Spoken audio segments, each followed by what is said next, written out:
pledge allegiance to the flag of the United States of America and to the republic for which it stands, one nation, under God, indivisible, with liberty and justice for all.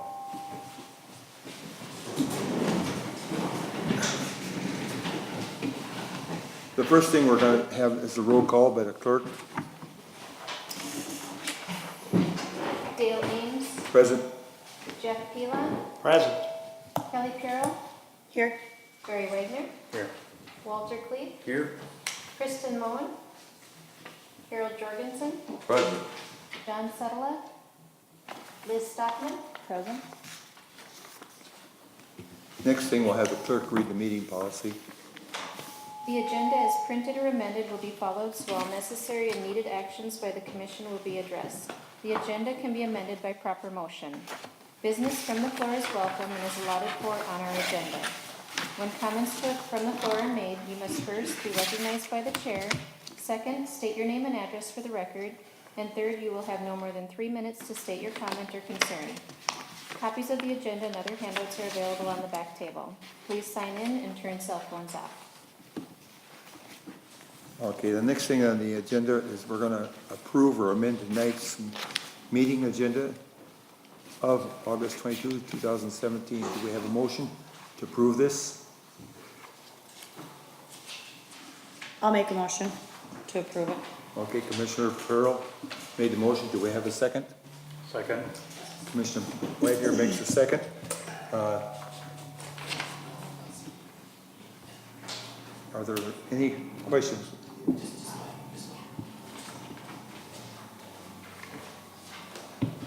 Seeing none, I'll call for a vote. All in favor, say aye.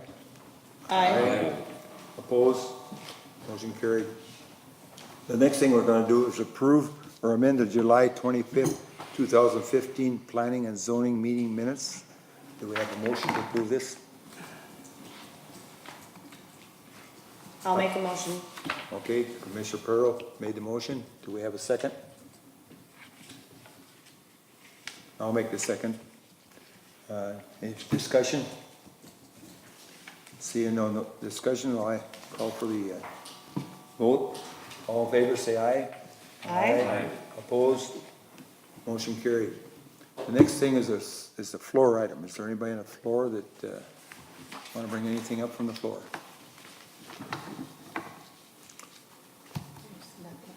Nothing back there. Okay, seeing that, we'll go on to the first public hearing. It's a request by, we'll open this, it's a request by J.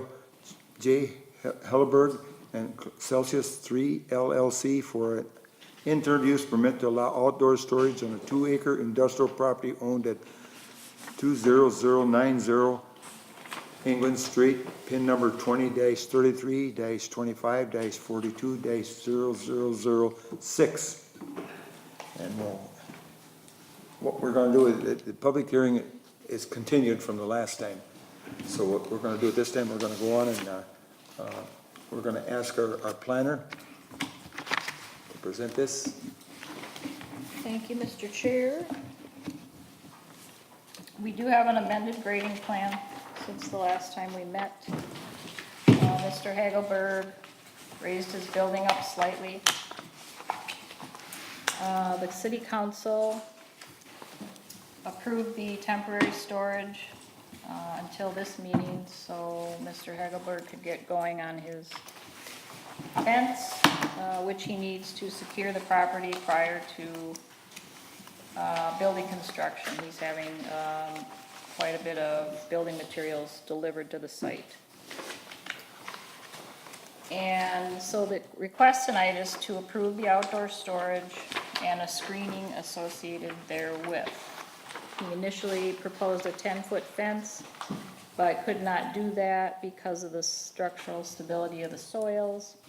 So the fence is 8-foot solid wood fence, and it will have some landscaping around, not only the outside, but the inside.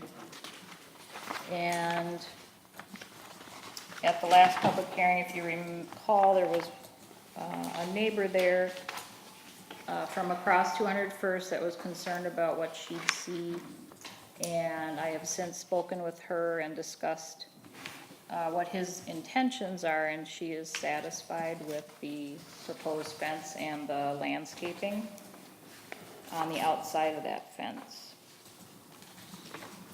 So he has submitted that landscape plan for your review. And then we should go through the findings. There are a couple changes to the findings. But I would like to see if Mr. Hagelberg has any comments first, and then hear your thoughts on the fencing and the screening portion of the IUP. Thank you. Okay, is Mr. Heidelberg here? Yes, just come up to the mic, please.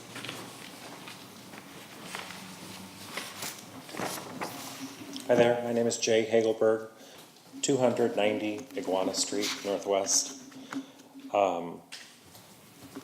The one thing that, since this was published, that I spoke to Liz about is after we actually went to the property and started marking it out, we had originally spoken about being able to park on the 40-foot easement, but since marking everything out, we're just gonna move everything back 10 feet to the west, or to the, yes, to the west. So we won't have to, I'm not sure which number it is. Item 6 on the Items. findings. So that's basically null and void at this point, we're just going to move everything back. And then, the engineer that did my site plan, he's on vacation for a couple weeks and will be back after Labor Day.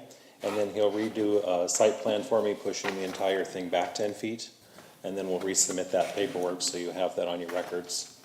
And then with that, we'll now do landscaping in the front like we originally had wanted to, but we couldn't before because of the drainage. So we'll do something with some trees and things in additional to what we've added.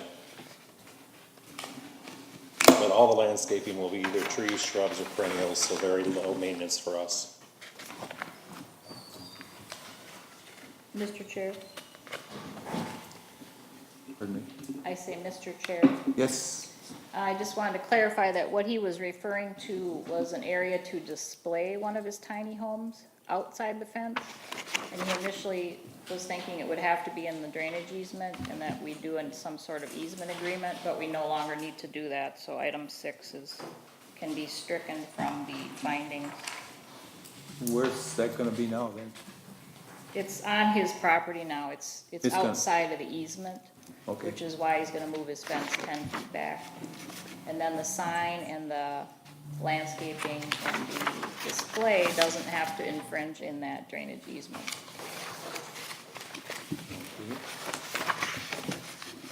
Is there anybody in the audience that have any questions to ask Mr. Heidelberg?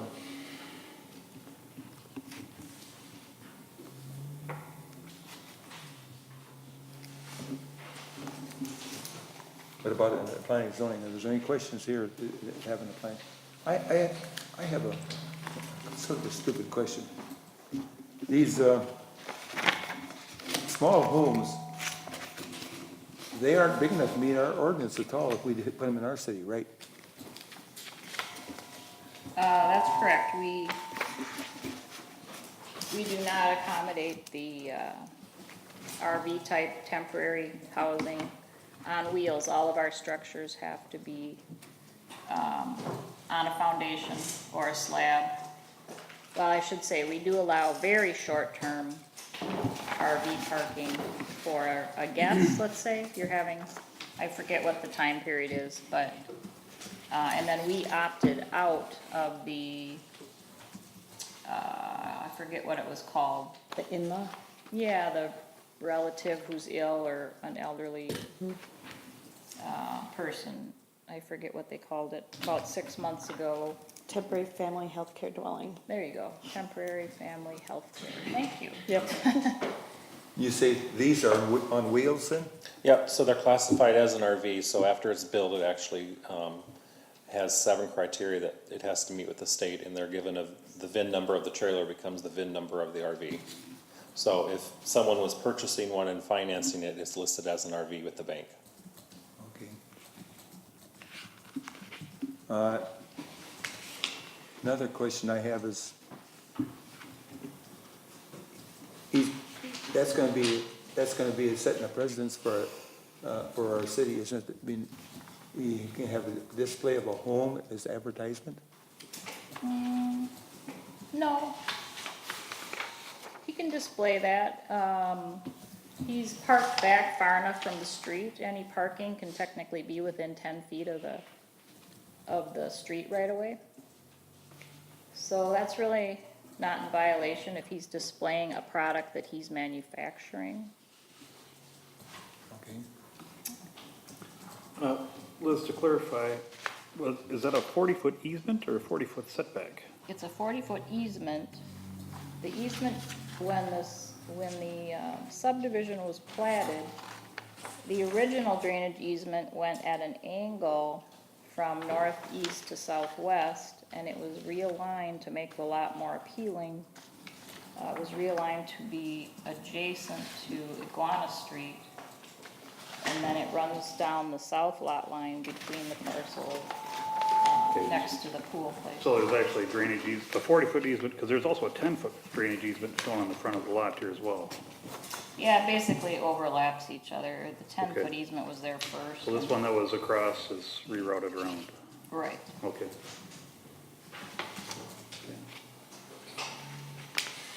Because that continues on this neighboring lot then, doesn't it? Correct. That's right. Do we have any more questions? When you put that tiny home out front, you said you're gonna have landscaping around Yeah, that so- tiny home then? We'll build it up on the front side, we'll do some kind of block, a retaining wall, and then we'll use, probably a gravel, river rock of some sort. Okay. And then we'll do some shrubbery about it. On the other side where the fence will be, on the side where the, stop sign is, if you're on that side of the driveway versus the other. So the tiny home display would be closest to the pool. I think it's Sparkle Pool, is that right? So they'd be closest to their side, and then our sign will actually be on the other side. And that's still being designed at this point by our gentleman that's doing that. But if it comes off of if it comes off the fence, we're kind of looking for a V shape. And then that will be all landscaped in there also. And then the center of the V will be a tree at this point. And we're probably gonna do something in a cedar or something. Will the display unit be on wheels as well, or? Yes, yep, everything's built on wheels, so everything that we build is on wheels. We don't build anything on a foundation or Okay. slab. All right, I didn't know if that one would be or not, or you're gonna do something just to permanently set it there though, or? anchor No, or- it would come and go as, Oh, you'll be changing it at times? Yeah. Okay. All right. Okay. and most likely in the beginning, it'll just be a shell. It'll just, it won't be finished inside because in the actual fenced area, outside of the shop, there'll be a unit, that everyone could actually walk in and see and, Okay. do that type of thing. Okay. All right. Was there any landscaping proposed on the north side at all, or not? That's the landscaping that the resident across the street was concerned about. So on the back side, between the evergreens that are currently there and the west side of the fence, we're gonna put arborvitae's up to keep people from driving through there with four-wheelers and snowmobiles in the Yeah. off-season. That's kind of on the back end of the property? Yep, Okay. and then along the fence line, we're going to put in, next spring, it won't be until next spring, cause I'll use a bare root, but it'll be, red twigs, and we'll use a red, dogwood.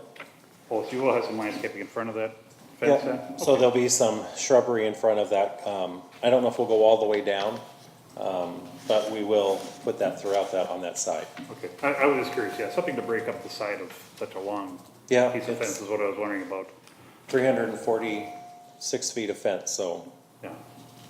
Yeah, something to break up the Yeah. length of it is what I was wondering about, yeah.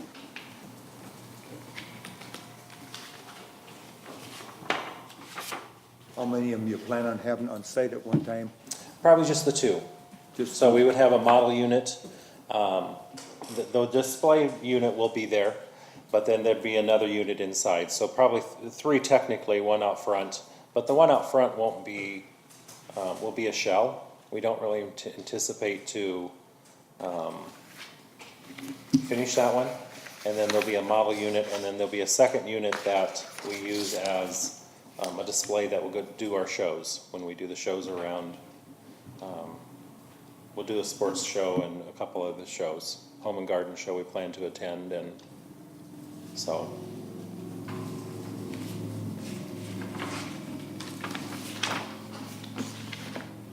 Mr. Chair, Yes. just one question. How long typically does it take you to build from start to finish once you get the specs for a certain person?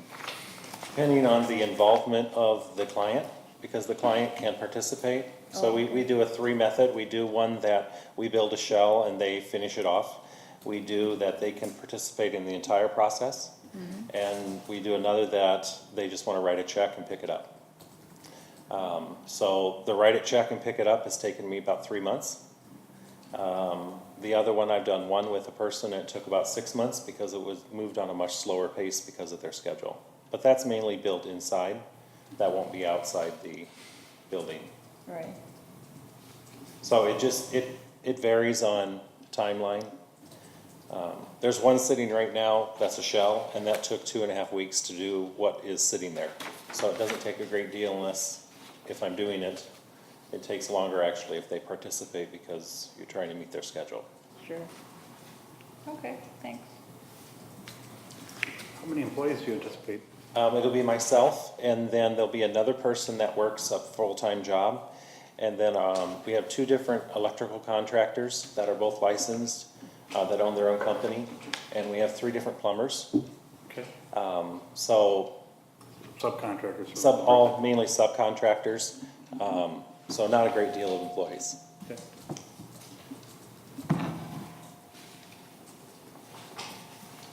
Mr. Chair? Yes, Mayor. So there's nothing here that actually shows the shell or the signage location on the outside of the fence? No, because we were we just moved it back 10 feet last week. Originally, we had the sign going against the fence that would be on a pole that would swing out of the way if you guys had to come in for the easement. And now that I don't have to do that, the guy that's doing the metal work off of the sign is changing how it's gonna look. Because it doesn't have to swing anymore out of the way. Because originally we had it swinging, we had lights on it so it could be lit up at night, and the whole thing would move in if the easement had to be accessible. So moving everything back 10 feet has changed nothing in the process, but the signage. Mr. Chair, one other question I have is, I'm assuming all of the yellow or gold area on your presentation here is all outdoor storage, and nothing's really been addressed in outdoor storage. So what are you allotting for outdoor storage? Because that's, in the condition of IUP, I don't see anything in the proposal here addressing the specifics of outdoor storage, and that's the type of thing that's gotten us into hot water in the past. You need to make sure you define it here so that nobody questions it later and throws it back to the council. What did you think was intended? How much are you thinking for outdoor storage here? What are you storing outdoors? As when this originally discussed, we would be storing the units, so if someone's helping me to build one and I need their unit out of the garage, their unit could be stored outside in that storage. And then the outdoor storage was also for seasonal boats and RVs. Until the tiny house business takes off, we need to be able to pay for the business. So that was kind of what my partner is more interested in, is the outside storage, and just for her own benefit that she has 6 different RVs and boats, pontoon speedboats. But that's basically it. So it could be our unit, or it could be items that you would see when you go by an outdoor storage facility. Or you said some of your supplies, right? Oh, Yeah. Yeah. Yeah, but anything that we have supplied outside would be in one of the containers. Oh, I see, okay. So- Containers. Even after the fence would be up, during the construction, it would be different. There'd be things laying inside the fenced area, but once that's done, then anything stored out there on a regular basis would be on that. But the lumber, That's all ordered as it's needed. So if I'm building it, we have it broken into 5 different orders that we order everything from. So we order the base, then we order the walls, we order the interior, so it doesn't all arrive at one time and you have to store enough for whatever you're trying to build. Mr. Chair. Yes. So in looking at the site plan, the speckled gray area along the fence on the south and west sides, that's the outdoor storage. And then there's a landscaped area which is on the inside, which he wanted to look nice for when the people come to look at the units. And then there's a small paved area for, you know, the parking of employees and himself and visitors. So area-wise, the outdoor storage is shown there. And so we should just specify, got boats, RVs, containers with supplies, and model units of varying type, size, completion. Nothing, we wouldn't roll out a structure that's not watertight. So we wouldn't build on the weekend a stick structure and then set it outside to sit there until the client shows up the next time. It would stay inside until it's finished.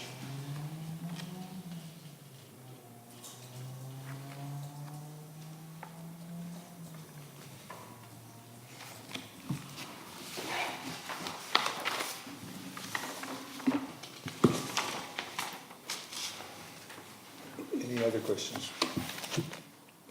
At this time, your outdoor RV and boat storage, it doesn't include any racking for any of that kind of thing? It would all be on its own wheels, correct? Yes. Okay. Yeah. Okay. Yeah, they would have to, you know, whatever they're bringing in would have to be brought in by them and, And I'm asking that you're not gonna put up any racking no, to house boats. no, They would have to be on their own, yes. They have to be on their own Trailer. trailers, right. perfect. Yeah. Okay.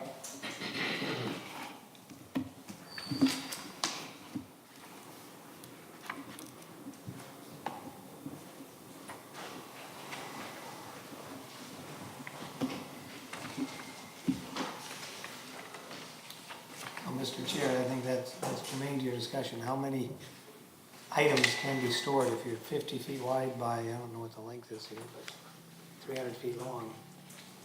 How many items would be stored outdoors? Because another business coming up later today is also looking for outdoor storage. And I would imagine if I've got a business in there, if you're giving away outdoor storage, I'm gonna take outdoor storage too. So definition will be extremely critical to an IUP, how much you're gonna allow, and what's the mix. Well, am I understanding you right? You say there's only gonna be about 3 of them? There's two things now, you're talking about the houses, but what isn't in your application or in the recommendation here is the additional RVs, boats, cars, trucks, anything else that could be on, if you look in this area.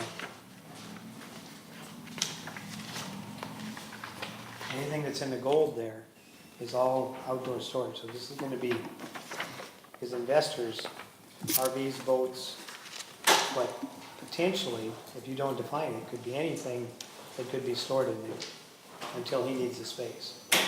So until his business grows big enough that he needs it, that will be seasonal items that'll be stored out there in some quantity.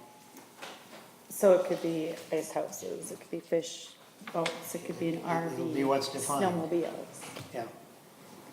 It could be, you know, boats and jet skis and things like that in the wintertime. Could be ice houses and RVs and, You mean on that property? yeah.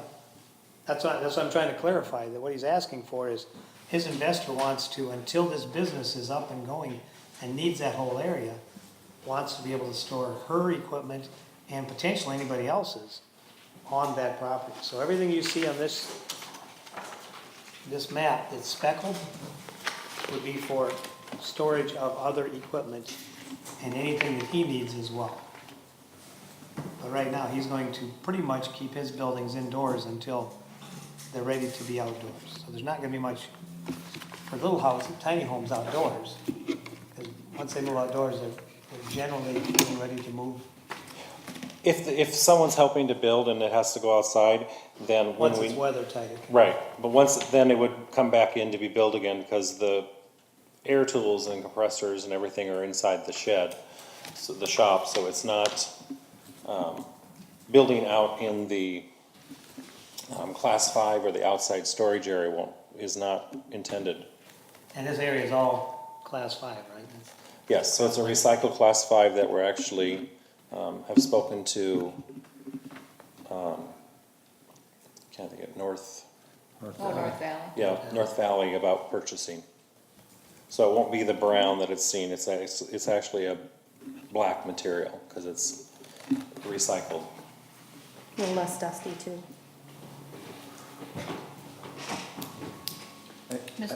I can't see any problem with the tiny homes, but if we're gonna have a storage there for trailers, boats, everything else, I don't know. There'd have to be some kind of limit on them. Mr. Chair?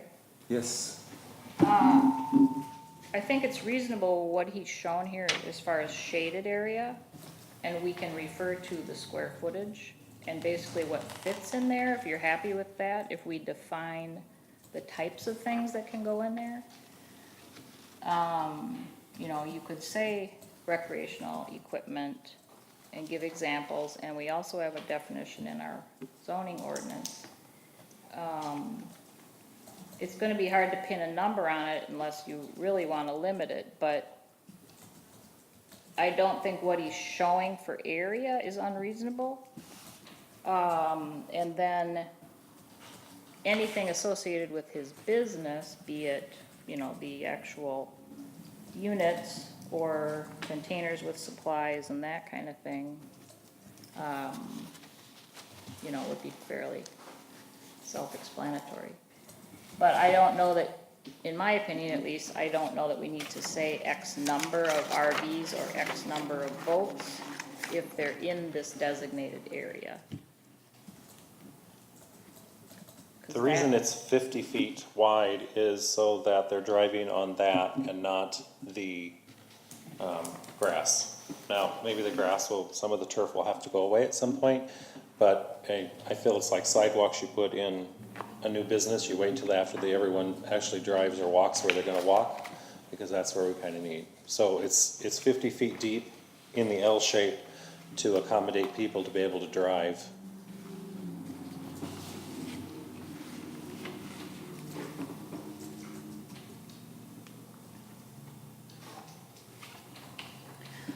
And the one thing we will not store is semis. Someone asked me that, and because of the weight on the blacktop, I wouldn't want that coming and going.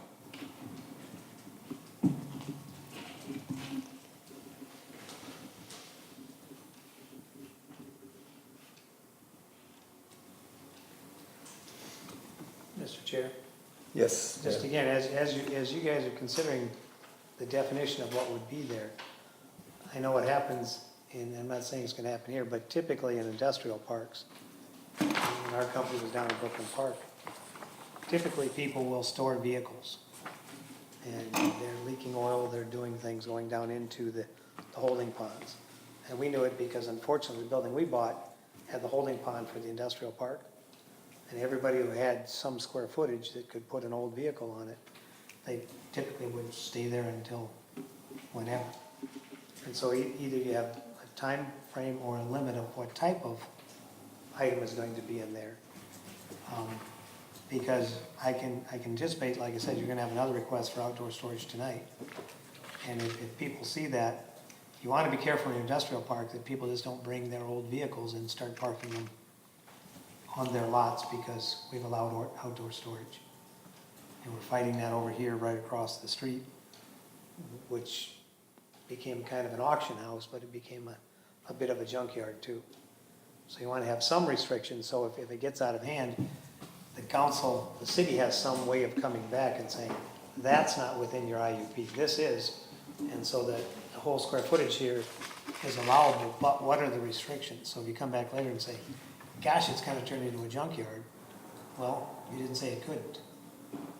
So you have to put some definition on it that says, this is allowable.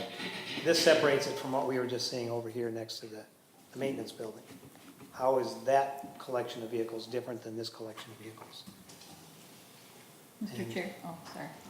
And I mean, you probably can speak to that, Liz, because you're addressing what's over here, where things started collecting and Right, becoming a that bit was- of a junkyard. Yeah, that was a situation where it did become out of control, which is why they had the lease terminated.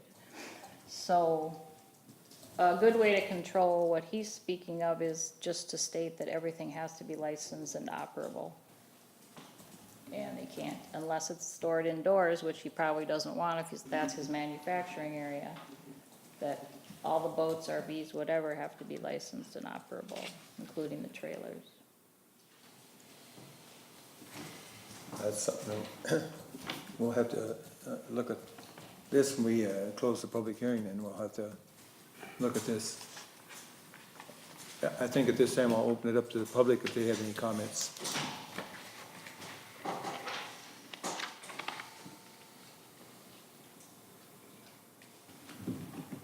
Okay. I think my only question,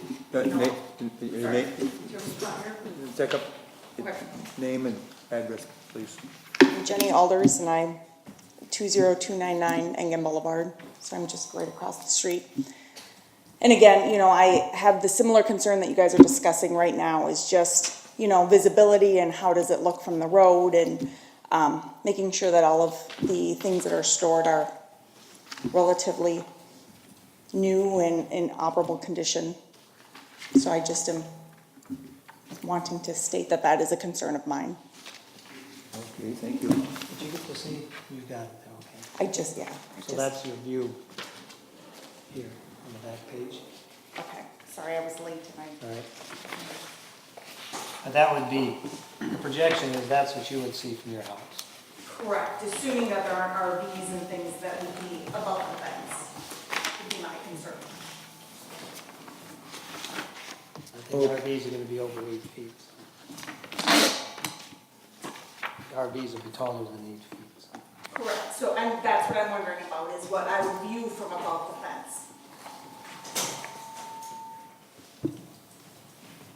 Okay.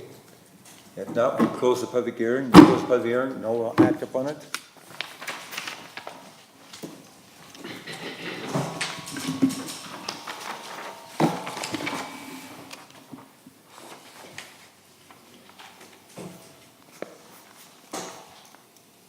I think we got to limit what's got to go in over there, because the way it could end up with it. I use car lot, if you go with license and on everything, I don't think license would cover everything. Because pretty soon you could have a bunch of cars over there, you could have people store their boats.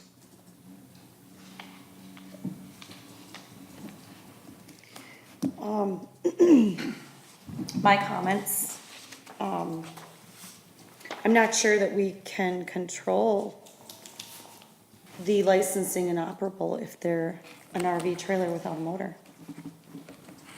That's kind of about the only thing you can do is an expired license, maybe. Yeah, if they have a car in there, they're not keeping the tabs up. That's Yeah, it's obviously about the only not thing, operable, so- and that is not be acceptable.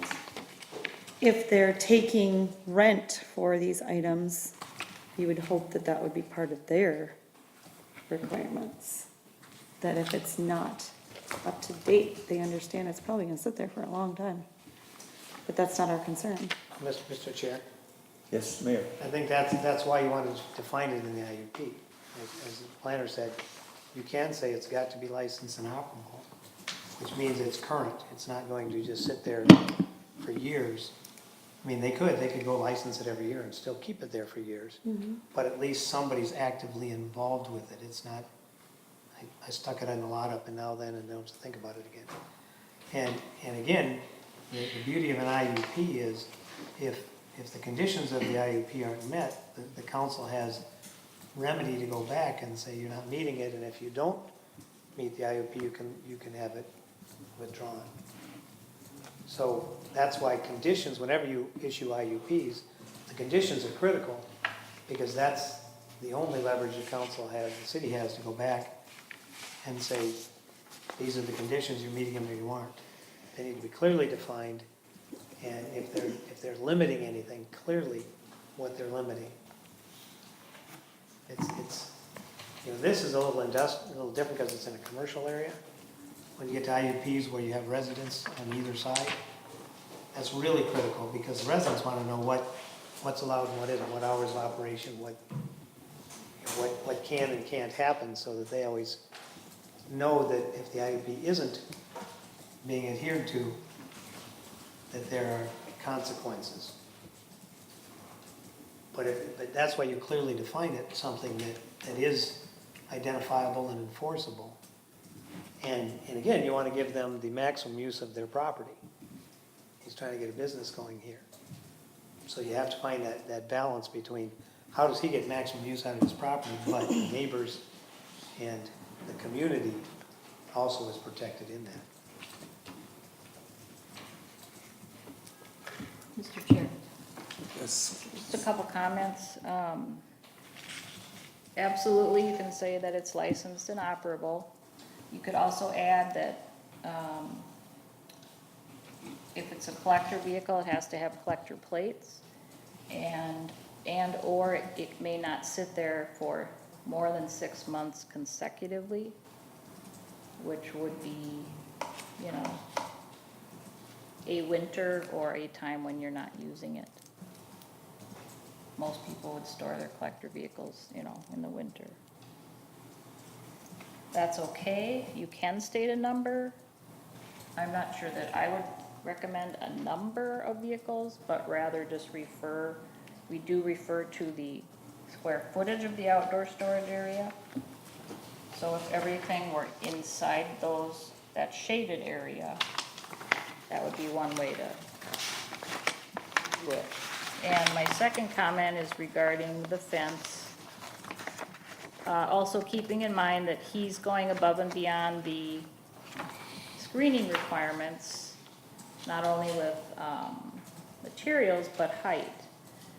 It's next to impossible to screen everything. We have a lot of other uses that aren't fully screened in our area. Understandably, some of them have been there a long time and are grandfathered in, so to speak. But, he did take the extra step in cost, materials, and how it's looking. That's not to say you could not change the landscaping. He's going as high as he can with the fence to ensure the structural stability of it, because he did have to have that engineered, so. But those dogwoods do get, can get 10 to 12 feet if kind of left untrimmed. Mr. Chair? Yes, Commissioner Corral. Along the lines of the count, I agree with Ms. Stockman that putting a count on the items of storage is gonna be very tough, because my knowledge in the RV industry states that you can have a trailer that's 42 feet long, nose to bumper, and however many of those can you fit into the space is different than jet skis, ice houses, and snowmobiles. So my question is it possible to say that seasonal storage will only be between, X month and X month? So it's not year-round? Or, as she said, each item has a 6-month stay and must be moved at that point? Some things are just bouncing out.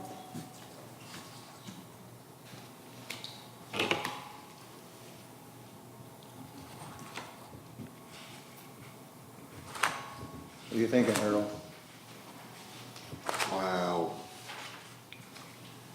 think a time frame on that is a total answer on it, because just about in every case, if it's a collector car, they're not gonna be outside.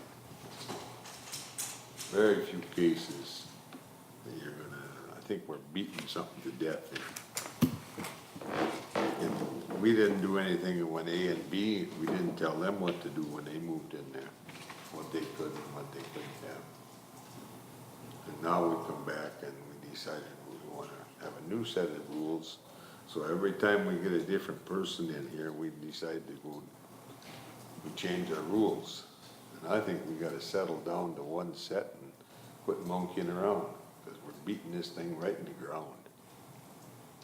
We're going nowhere fast, because he's got a pretty small area here you're talking about. There's not a lot of vehicles and stuff will be stored there. And you know doggone well if the thing takes off, they ain't gonna be there. You'll need that for something else by that time. But it's just a tool that we have then, if you've got a really renegade type of person in there, to get them out of there, that's about all you got. That's period. Mr. Chair, Yes, ma'am. the only thing I'd say to that is, the only distinction here is A&B Welding storing this stuff for their business.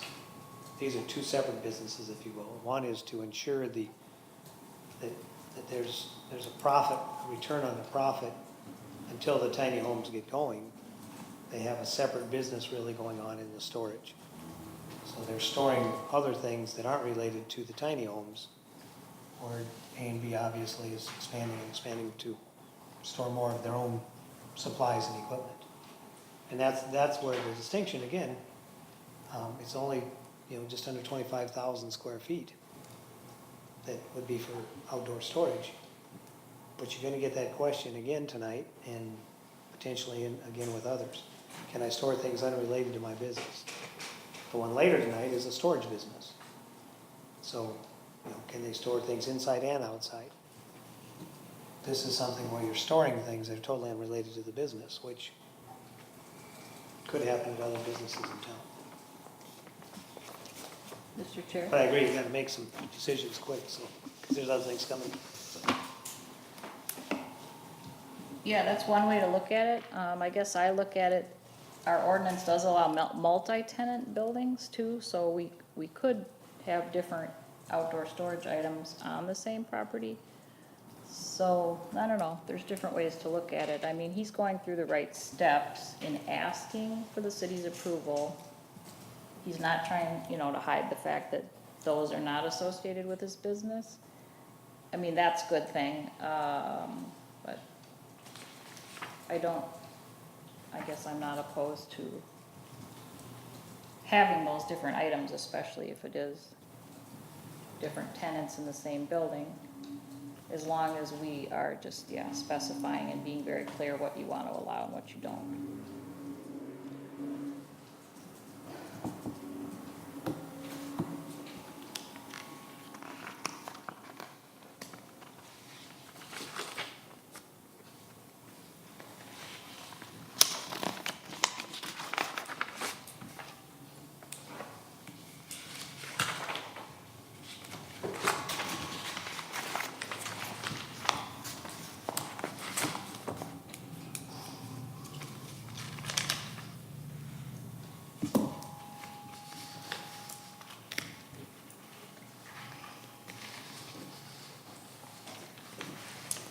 All right, somebody's gotta say something.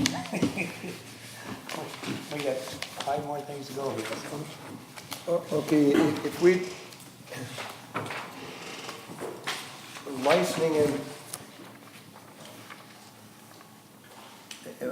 if you have license on it, would that cover everything? Does these trailers have to be licensed?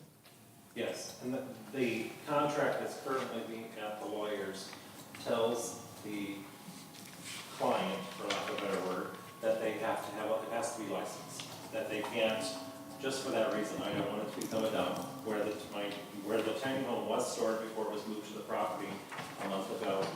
Theirs is in Elk River, and they have stuff that's been there for years and never touched. Grass is growing around it, some of it's taller than the units, and that's not what we're looking for. So when we have the contract done, that was one thing that's in there. It clearly states that it must be licensed every year or it will be towed at the end of the time at their expense. So if someone has a boat there and they don't license it in the spring, we'll call them. If they don't show up in 30 days, it will be towed off the site at their expense. Because I'm in the same way, I don't want that. And I understand exactly where she's at, she doesn't want to see junk there either, so.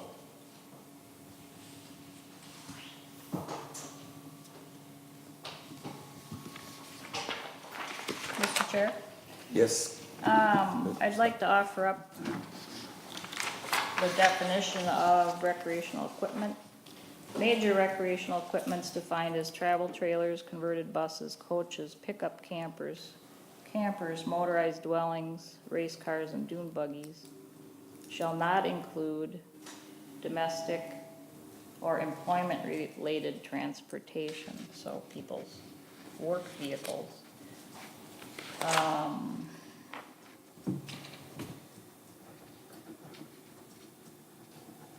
guess that's it. Minor recreational equipment's generally like the jet skis, ice houses, the smaller things. But I still think, yeah, you should let's just specify. Mr. Eichelberg, currently your business partner, your investor is looking to store her own.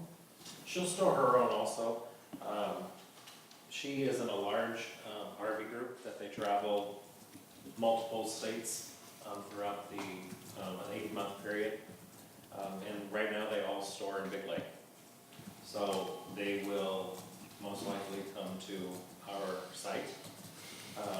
And just the company is owned by Chelsea 3, the land is owned by Chelsea 3. The storage will be a separate company, and the tiny home business will be a separate company. And that is solely for her protection from a legal action if something happened at either business. So they can't come back on Chelsea 3. So I'm paying rent to Chelsea 3. The storage unit that is owned by myself and her will pay rent to Chelsea 3. So it's a complete safety aspect that was needed by her attorney. So that's why it's a separate business and not all rolled into one.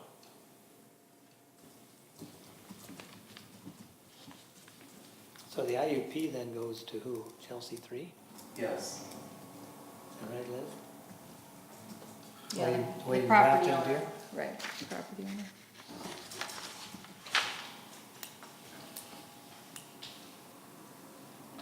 We could also refer to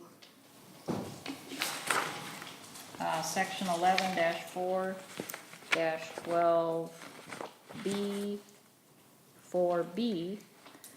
For other properties that are not residential, the parking, storage, or maintenance is allowed only if incidental to a permitted use and if the vehicles are being actively repaired. So that would be like a junk vehicle that is inoperable. Such vehicles shall be stored within an enclosed building or be screened from public streets or adjoining properties. So we do have the screening that's really required anyway for the outdoor storage.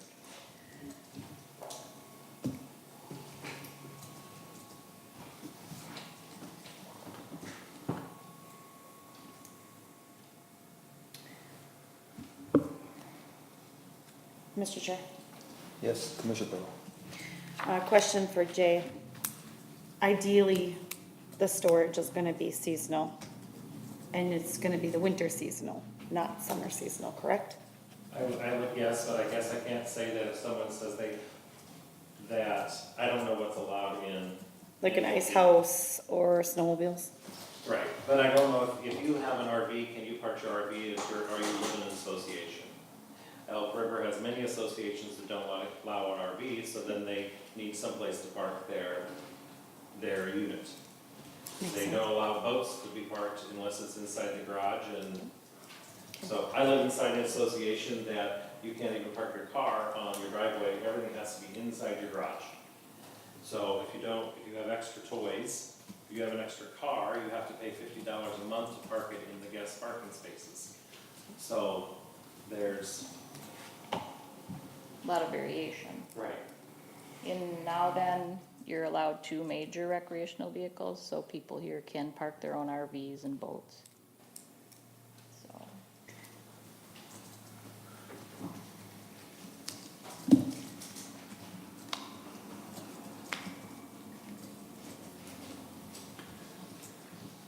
Mr. Chairman, Yes, Commissioner.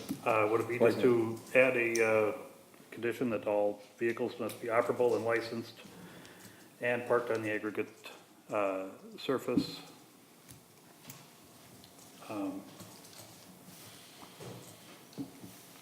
I guess the question is, we want to limit it, I guess, is that, so he's not filling up the rest of his yard, I guess, with aggregate for storage. Not to exceed, 50% of the usable space inside the fence, something like that. So that he's not entirely filling the property with motorhomes. And RVs and everything has to be operable and licensed. You making that as a motion? As a possible condition to add, I guess, that, not to exceed 50% of the area inside the fence.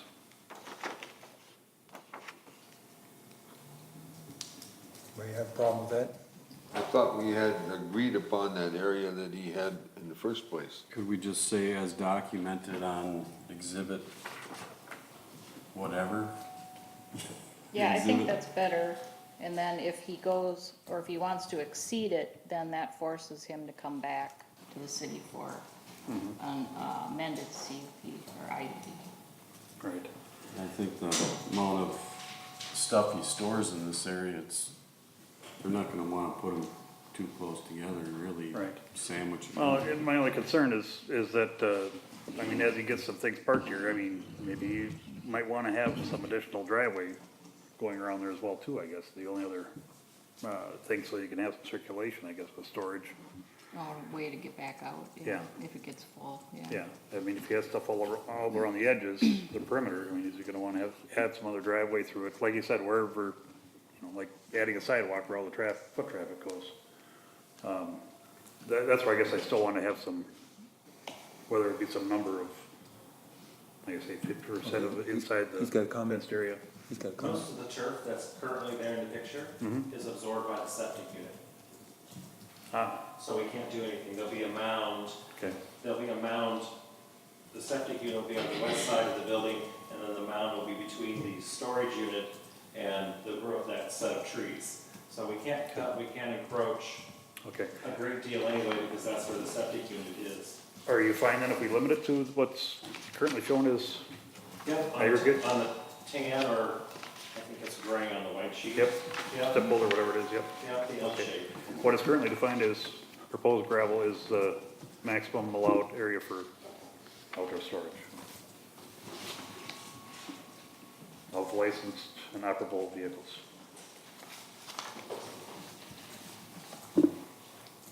Does that sound, I think we should add more to it? Should there be a time limit? I think, That sounds good.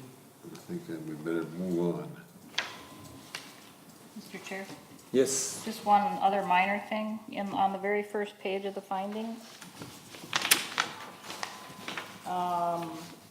Just a note that in item 4, it does reference that square footage of the outdoor storage. But in item 7, the city council actually approved temporary storage outside. There was no need to approve the fence, because technically a fence does not require city council approval. So I just want to change it to say the city council approved temporary storage.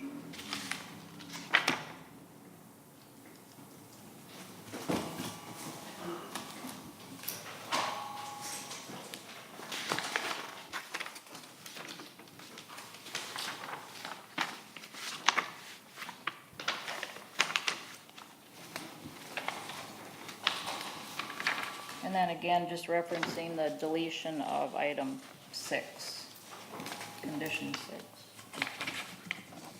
In whoever makes the motion, or by whoever makes the motion.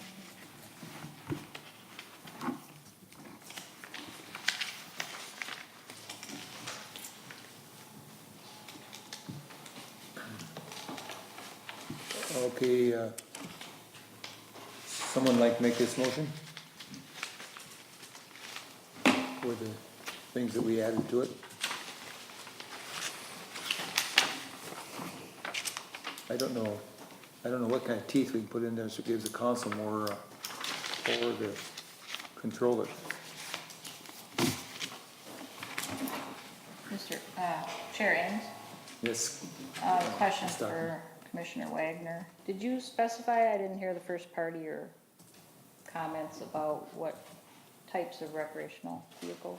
Or did you not say? I just said licensed and operable, Oh, okay. and I guess my only other clarification would be that it is something that is licensed. He's not gonna store porta potties or additional, anything of any other type of thing besides, and it's something that is licensed and operable.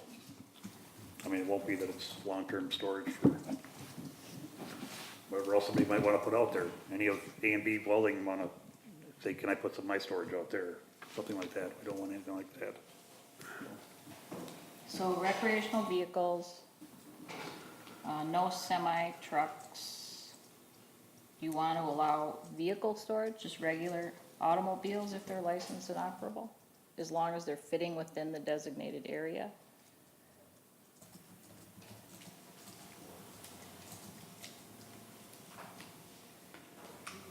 I guess I don't see a problem with that.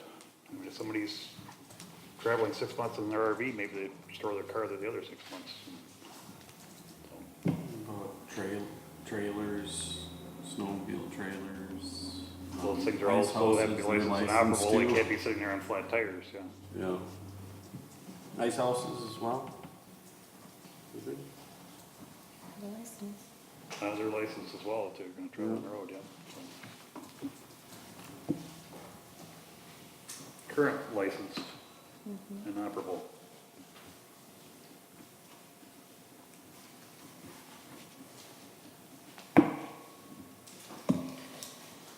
No. Who's gonna control that? The owner? Who's gonna He control wants to that? keep his IUP, well, Yeah, that's why the IUP has to be under the owner, property owner's name.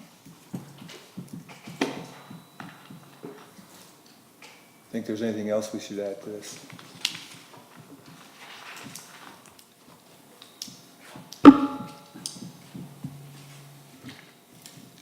Mr. Chair, just to note that on 9C, that interim use permits terminate change of occupancy or ownership. So whatever you do here, if the ownership changes, that's another protection the city has. If somebody else comes in and does something different, they'd have to come up with their own IUPs. I'm assuming that Chelsea 3 is pretty solid. You're not planning on they're not planning on changing any ownership at this point. Never do not. We've been friends for a very, very long time. They'd have to come in anyway, if the ownership was changed, if they changed anything as far as the IUP. Right.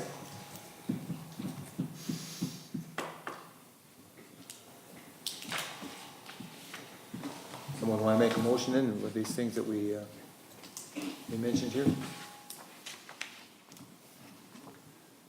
I would move to recommend approval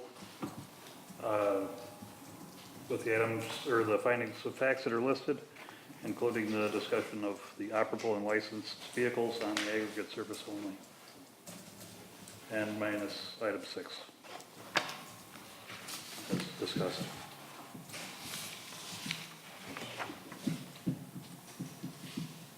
Someone want to second this motion? I'll second that motion. Okay, Commissioner Fleet, seconded it. Now, any further discussion? Mr. Chair? Yes, Just to clarify, because the square footage of the bituminous area or the class 5 area is in the findings, not in the recommendation. You want to include that in 4.8? Yes, as depicted on the current site plan for the proposed storage area. the gravel surface. You agreed to that? Yeah. I'll second that. Any further discussion? Seeing none, we'll call for a vote. All in favor, say aye. Aye. Opposed? Motion carried. This will go to the city council, and the city council make the final decision. They may change some things.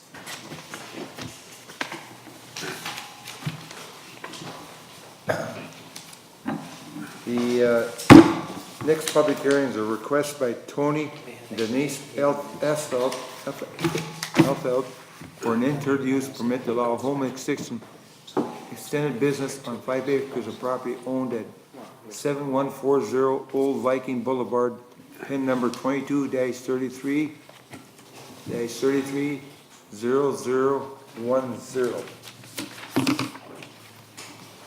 We'll ask our planner at this time to present continuation of this meeting with discussion. Yes, continuation of the public hearing. We had some neighbors show up last time, and since then,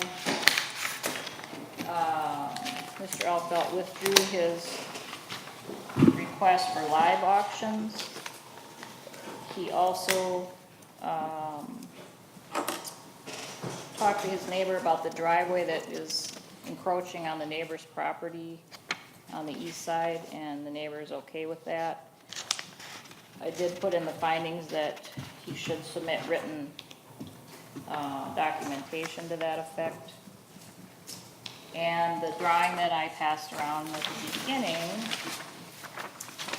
is showing how he would like the traffic to circle around the pole barn in a single kind of one-way direction to keep it organized when people are picking up from the online auctions. So again, there is a time frame, a time period that he specifies within which people come and go. If he puts up a sign, he's not sure he will yet. I did include that graphic in the packet.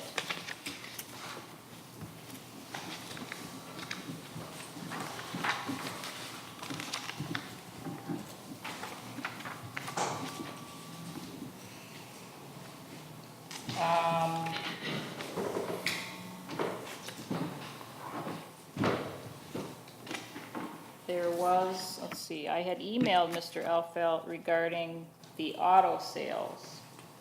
And he stated, as long as the sale of an auto is incidental to the ordinary course of business of selling personal and real property, he's not required to have a used car auctioneer's license. So he sells very, very few cars.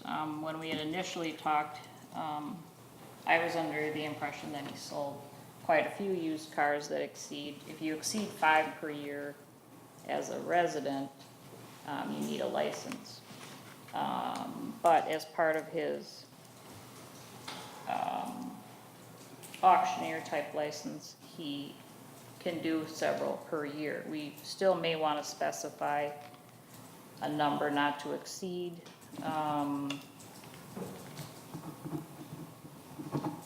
Anyway, we can go through the findings one by one, and we also should specify hours of operation.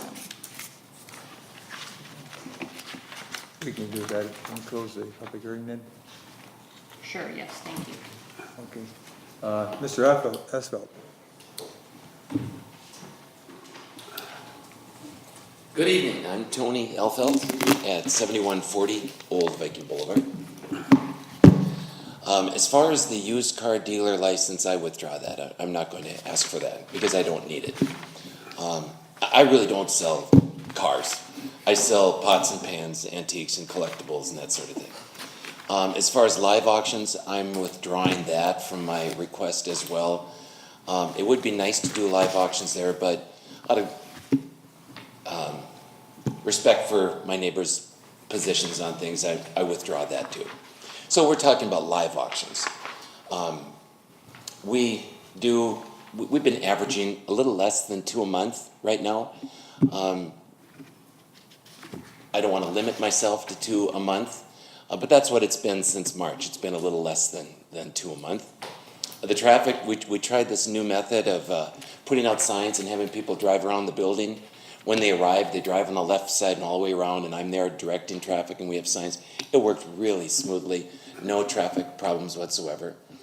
The road, or the driveway back there is crushed concrete, so it's a good road, and it's wide enough on either side of the building for 2 vehicles that wherever necessary. It's wide enough for 2 vehicles. There's a concrete slab in the back of the building and also in the front, so there's no issue about that either. As far as the driveway goes, I did have the land surveyed, and it does appear that the first part of the driveway does go across my neighbor to the east, Brad Mason. He's a very nice guy, and he said that whatever we need to do, he'll be very happy to work with me, either sell me some footage to acquire enough on my lot to get my driveway off his, or an easement. He said he's just very willing to get along with me on that. And I thought, Liz, I did send you a copy of the letter. I think I did submit that. It was just a short little 1 paragraph thing. I'll look again, sorry, Okay. I didn't include that with their items. Okay. And what else? I guess I'd respond to any questions that anyone may have to ask. Is there anybody in the audience have any questions about this? About the, Commissioner Wagner? Chairman. What would you like to have, I guess, for hours of operations, and do you allow people to pick up on Saturdays and Sundays? Well, when you're a small businessman like me, you try to make hay while the sun is shining. And if I live right in that house, which I do, and somebody calls me up and says, hey, can I please pick up, I'm gonna try to accommodate them, but I don't have set hours. Generally, I do an auction every Tuesday at Mao's Corner in the north of St. Francis on Highway 47. So I'm gone, we're closed on Tuesdays. Quite often I will go on a weekend and pick up an estate with a trailer. I'll maybe pick that up on a Saturday, and maybe on Sunday, my guys will come over and we'll unload it on Sunday. Usually we have my wife and a couple of ladies taking pictures of stuff on Wednesdays and Thursdays. It's real common that they work on those days, maybe Fridays. The women, my wife and the other women, they don't like to work on weekends, so we don't advertise that we have any set hours on a weekend. But like I said, it would not be uncommon for me to be unloading a trailer on a weekend, something like that. The ladies that come and take pictures, they usually arrive around 8:30 and work till about 4. But we're so small that it doesn't make sense for me to have set hours. If there's no work to do, then nobody works. And if there's a little bit extra work to do, they might work until 5 o'clock. But that's pretty much how the hours go. How about your pickup? Oh yeah, we do have set hours for pickup. Our online auction has one day called the preview day, where we make our inventory available for people to come and look at. That's usually only about, so few people come, maybe 10 people come, that we're gonna narrow that down to like 3 or 4 hours for each auction. And that's usually on a Monday. And the auctions usually get over on Tuesdays. And the pickup is usually on Wednesday. And the pickup usually goes from 11 in the morning until 7 at night. So those are the set hours we have for pickup. 11 in the morning until 7 at night. And the preview, we've been shortening that time period because nobody comes. I don't like paying for people to be there when no one's coming. So we're gonna narrow that down to about 3 or 4 hours. I think we have been doing preview for about 6 hours. All the items are usually picked up on that one day? I would say 95% of the items are picked up on the pickup day. Well, we ship some, so my wife will take some to the post office, but of those that are supposed to be picked up, about 95%, we maybe have 3 or 4 people that forget about it. they pick it up at the next auction, or they'll come some other time, call and come over some other time. Most of the time, they'll say, can I just pick up my stuff at the next auction? We store it for them until the next time.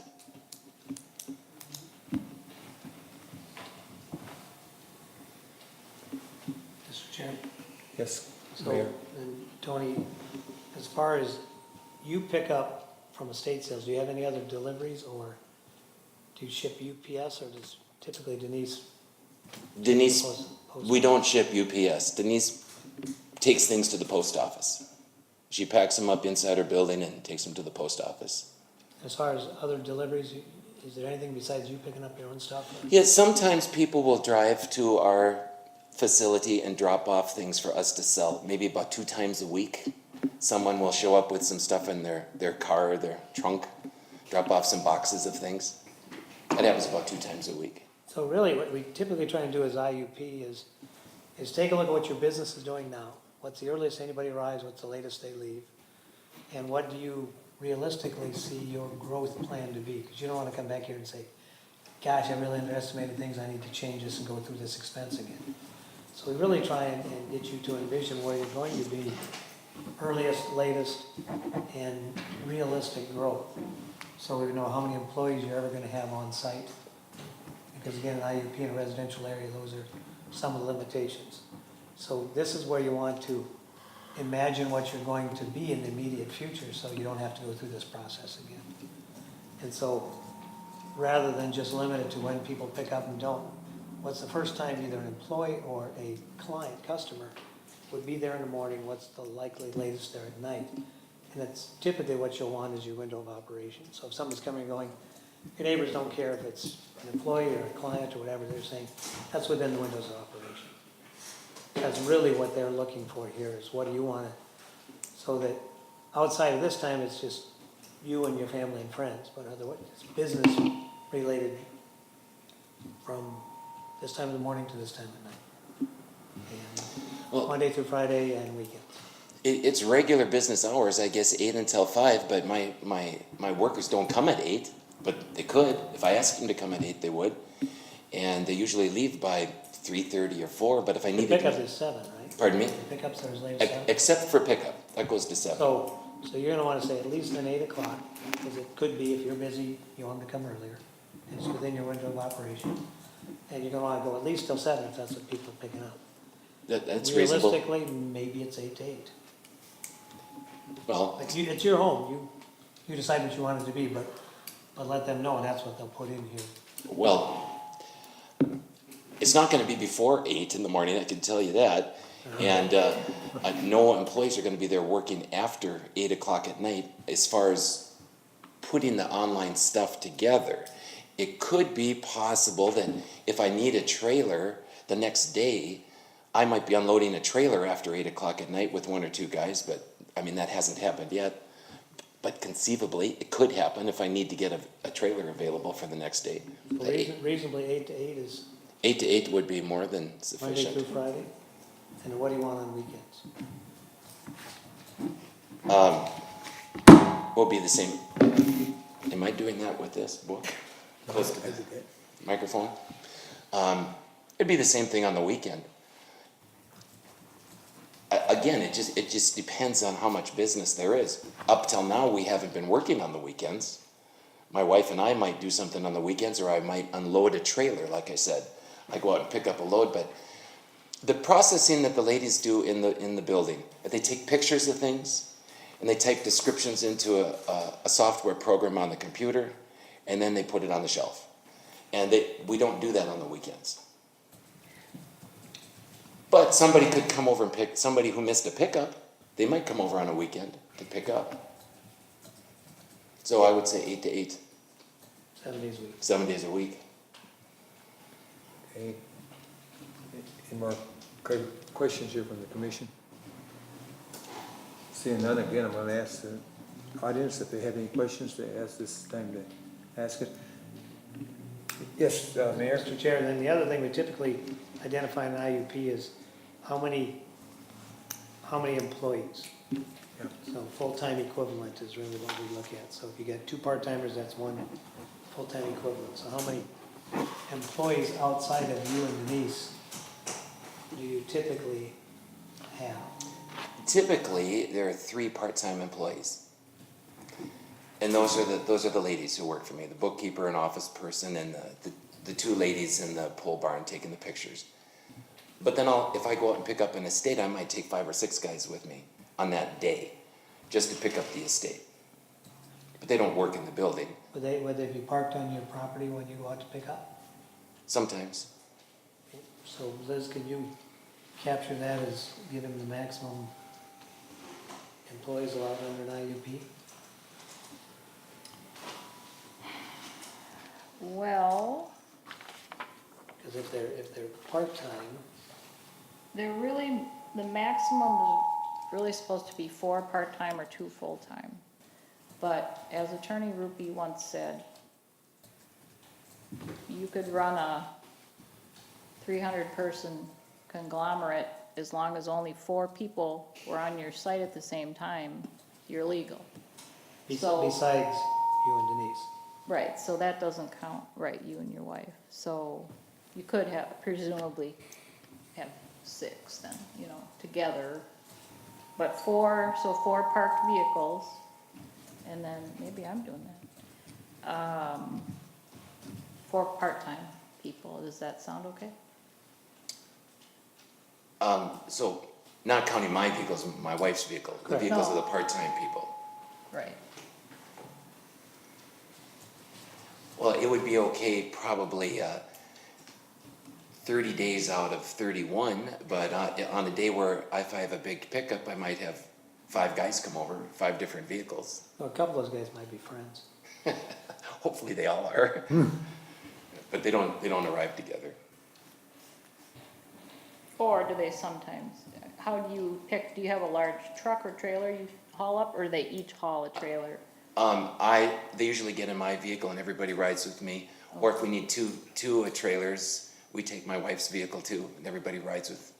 My brother drives my wife's vehicle and I drive my vehicle. Okay, so they're mostly like the grunt work. They have, Yeah. okay. Where do they park? They've been parking in the front of the house on the times when that has happened. Again, in the IUP, the number 5 is maximum vehicles and where they're parking, so.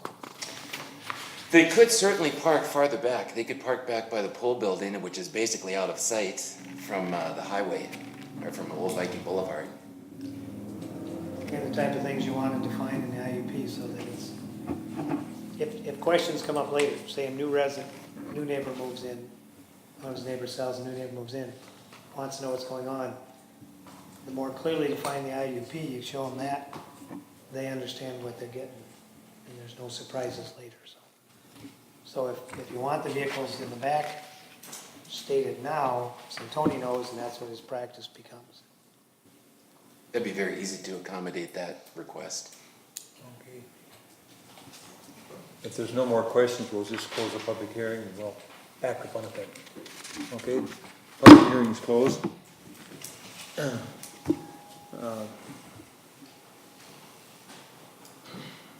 We did discuss hours, and it'd be okay with Mr. Alfeld with 8 to 8, Monday through Sunday, if needed. Anybody see a problem with that?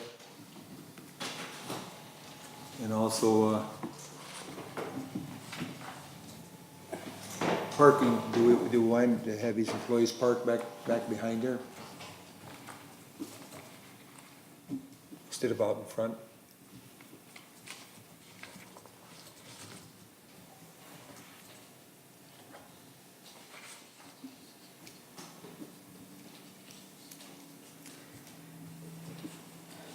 Make a difference? What do you think?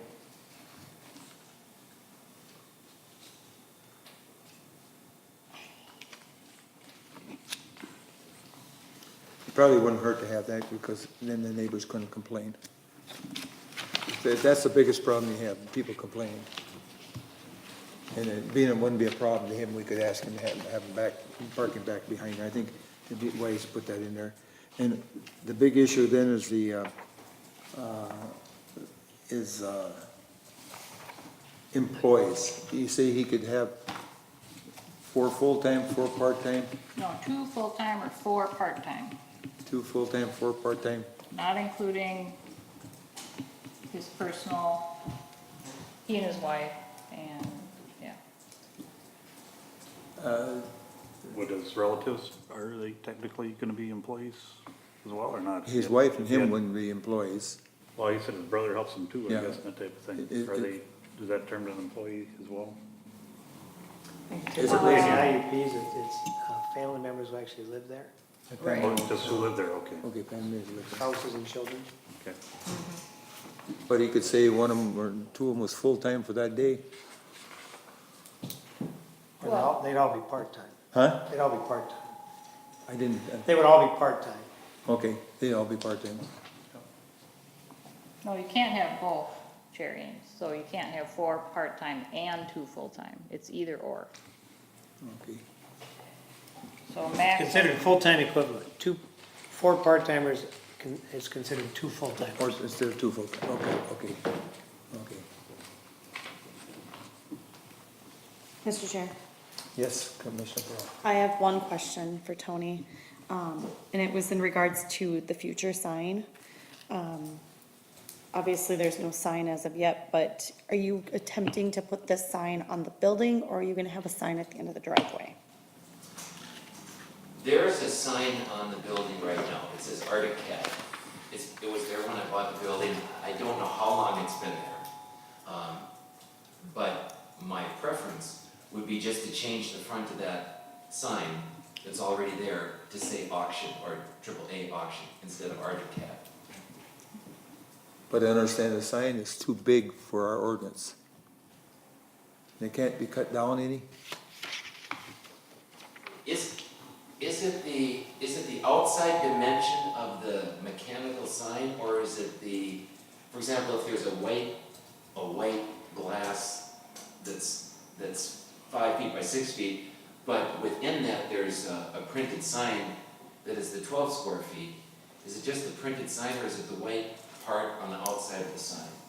To fit my structure that's already there. I will generally give you the benefit of the doubt and measure just the text. If you draw a rectangle around the text, or if there's a logo, I include the logo.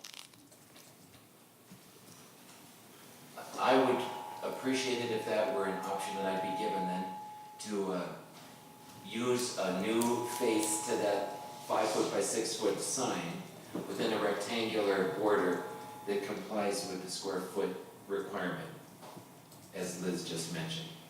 And if I did that, then I wouldn't put one out by the street. If I don't do that, I put probably one that meets the 12 square foot requirements out by the street. This is AAA auction. Could you do that, Liz? Well, is that one lit though? That one's lit, isn't it? The one in the building On is, the yes. building is lit. Well, it can be if I turn the switch on. So it's farther away from the street, but technically the home business signs aren't supposed to be lit. It's not by the road, and I don't know what the neighbor would say, but It's not really important to me, to be honest with you, whether The it's sign. illuminated or not. okay. Because most people come during the day Yes, anyway, so. right. So then to say at this point, realistically, frame it into the 12 square feet, keep it unilluminated, and you should be fine. That's agreeable. Okay. Mr. Chair? Yes. And then the other item would be item 7, that he's got a verbal from his neighbor, but again, it would be helpful to have it in writing, especially if there's any change in, Oh, you mean on the driveway? you know, either buy the property, then you never have to worry about your neighbor moving is the cleanest.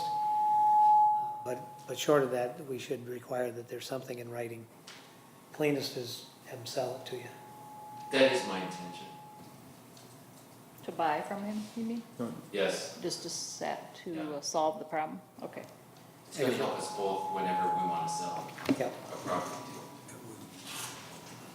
Otherwise, get it in writing that you have easement. But you to use it. should make sure that that's a condition then, so. Yeah, make sure that, yeah, put that in the condition.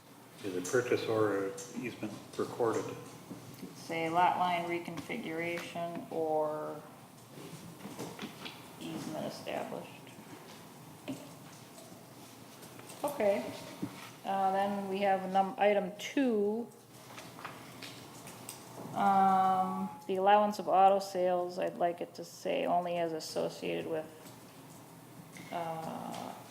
He was withdrawing that. He would do that. well, no, he still sells auto C as part of an estate, but he doesn't need a separate license from the state of Minnesota. What's the maximum number of vehicles you've ever sold in 1 year? Do you have any idea? Just a guess? 5. 5? And I haven't sold any in Nowden through the online business. Okay. I did a live auction at the Nowden Garage in June, and there were some vehicles there, but I haven't sold any on my property. I really don't anticipate doing that either, because people don't have cars sold by online auction very often. Right. And if I did have an estate that has cars, I would usually be doing that at their location, not my location. But it's possible I could conceivably be asked to sell a car by online auction. I would think 5 would be a high enough number that I would never have any trouble staying within that. Okay, Let's just put 5 in there. not to exceed 5, okay.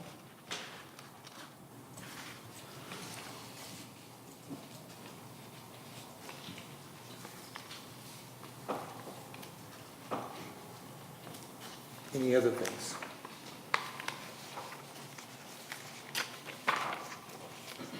May I make another comment? Yes. When I was doing this business in Ramsey, I was in a commercial building on Highway 10, and I had a federal firearms license at that time. And I wasn't in the gun buying and selling business, I just had a federal firearms license. So if someone wanted to consign a gun, I could sell a gun. It would be my intention too to apply to the federal government to renew my federal firearms license as part of the auction business. So if somebody has a gun, I can sell that on consignment as well. It's not a different business, it's just part of the auction business.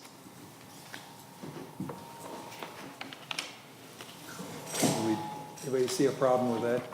Having that on there, I don't foresee a problem with it. Mr. Chair? Yes, We have approved one other in the city. I'd like to look back and see how that was done. I don't recall what we had to do or did. I just like to keep it the same, you know, but I don't see it as an issue. And I do know that that person, was doing like mail order type stuff. find that out before the city council meeting, so Yes, we have the information. yes. That's something you can find out this week, Liz? Yes, I can.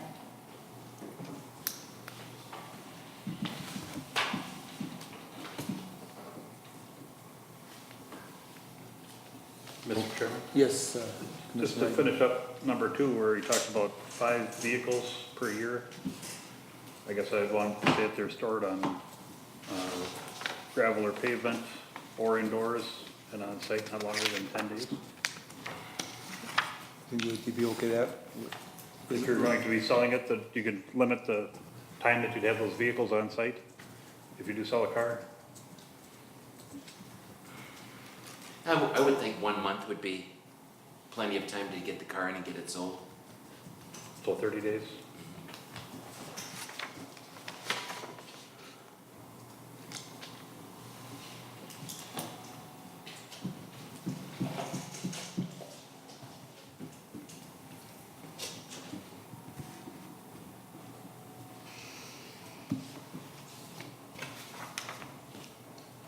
Would somebody like to make this motion at this time?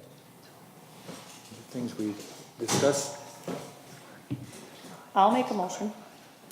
Okay, My motion will include the changes that we have discussed. Do I have to list them all out?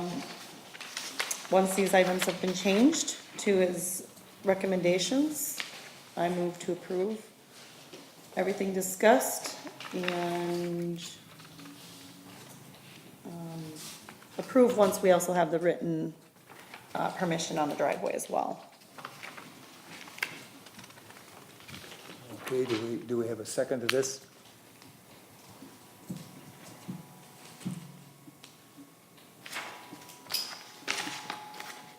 I'll second the motion. Okay, second motion. Shall we have it read back, complete motion to us? Pardon me? What everything that we had involved in there, it was the time, employees, driveway.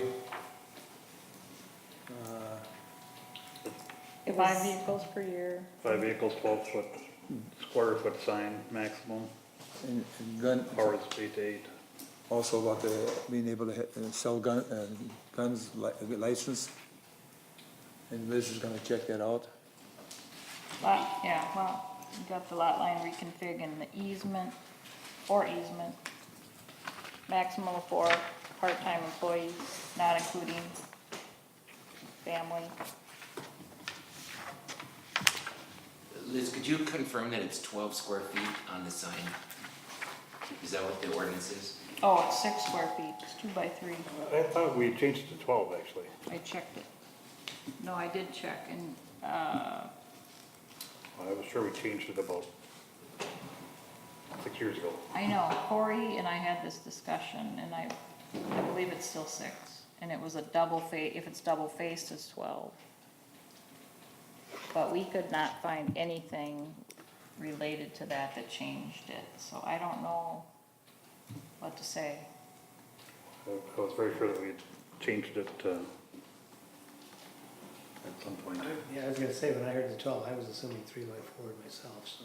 Yeah, I was really sure that we changed it, somewhere in the time frame of 6 to 7 years ago. Do you think it was when we did that vast amount of changing that one year? It was About the time that we- 2013. I don't think it was when Dan did the ordinances. Not as far back as Codified. 2010, right, yeah. Right. But I thought that was one of the discussions as to how big the signs could be. Maybe I'm misremembering because it was two-sided could be. Why wouldn't it 12. have been all the way back to 2010? I think it could have been back that far. Because that's when, after they did the last comp plan, and he, did a general update to the whole It city codified code the, and codified everything. But I think it was more like, if it happened, I think it was more like 2012 or 13. But like I said, I did discuss it with Corey, and we looked, and I think Debbie was still there, and she helped, and she didn't recall anything either, so I don't know. are we still in the process of updating the ordinance for changes? Yes, I'm just about done reviewing those, and then we're gonna get them. I assume everybody wants a copy, or we can talk about it after we're done here, but But you didn't see it in that, in your review? I did not see it in that either, no. And Lori, did you do that review, or did you do those updates? You don't remember seeing it? Did you look back at? Until we know Minutes, otherwise, I- right now it's Or not, I guess. 6 square feet.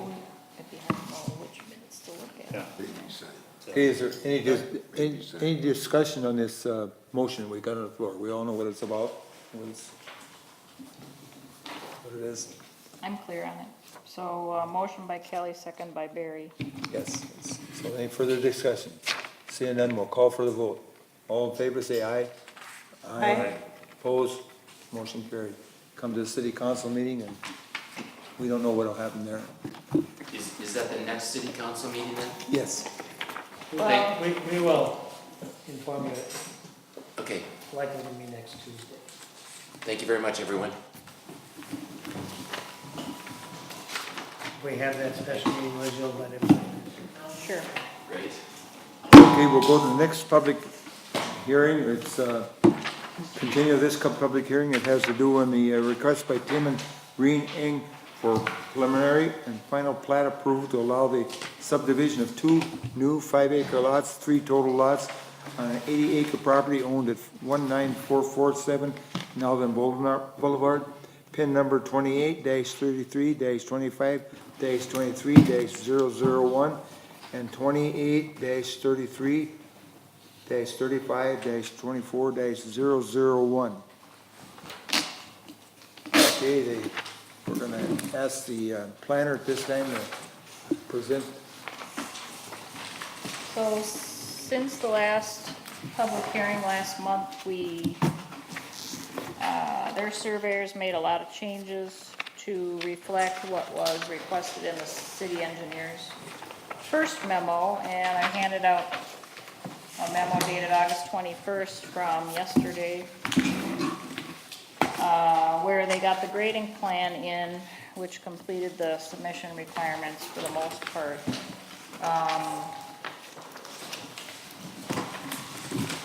Generally, we are definitely getting closer here to the right.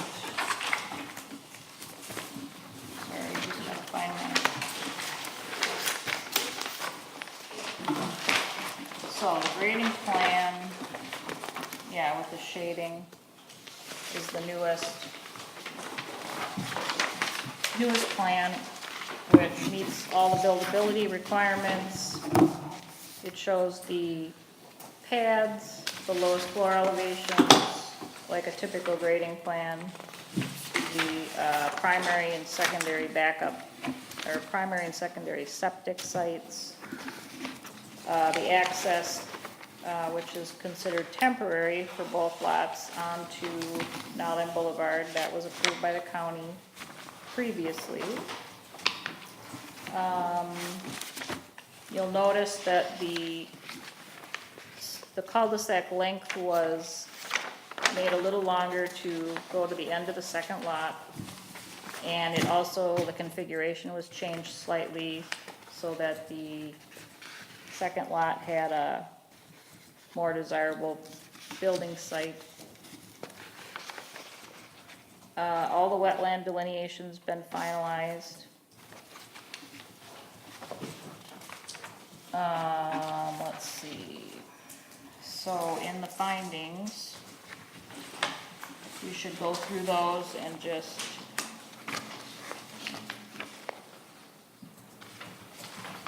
make sure everything's status quo here.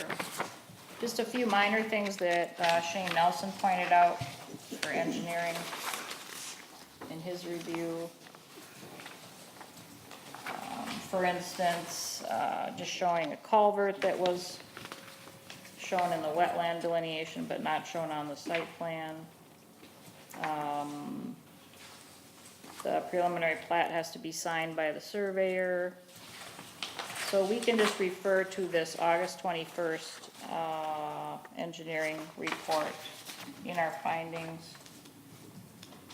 So we will say at the bottom of page 1, not only the July 20th report, but the August 21st report. And so he would do one final review then once those changes are made.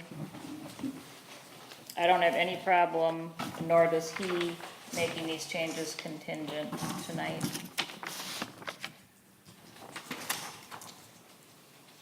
And from a zoning perspective, they're good, they meet setbacks. Setbacks from wetland as well as future street. And they did, the biggest thing on the plat, they did change the outlots so that the cul-de-sac is part of one big outlot. So you'll see the existing house on its own parcel, and then the future street and all the remaining land is another outlot. So they can't subdivide or develop on there without coming back for city council approval. So the intention of the developer's agreement is to specify that they must come back for city council approval in order to subdivide or develop. But also we want to specify how, that they can use that land agriculturally. They can put up a shed, a barn, a lean-to, a run-in, for the horses, for the, to store agricultural product, whatever it may be. So, I felt that the, developer's agreement was excessive for what we needed, so I'm gonna see if we can pare that down, prior to approval by the city council. But generally, yeah, a lot of progress, and I think it looks good from the consultant perspective.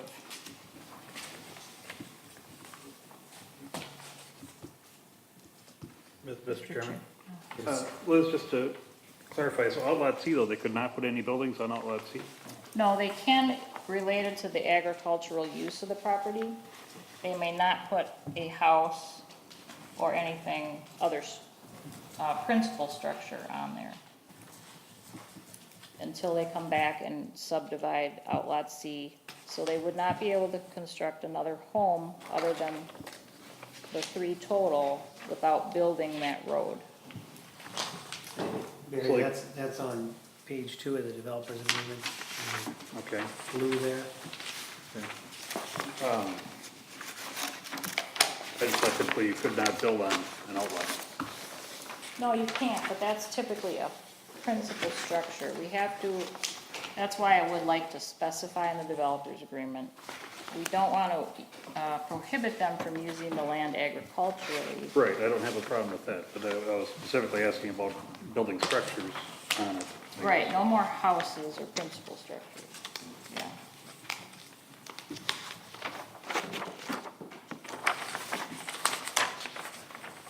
Does anybody in the public have any comments to make about this public hearing?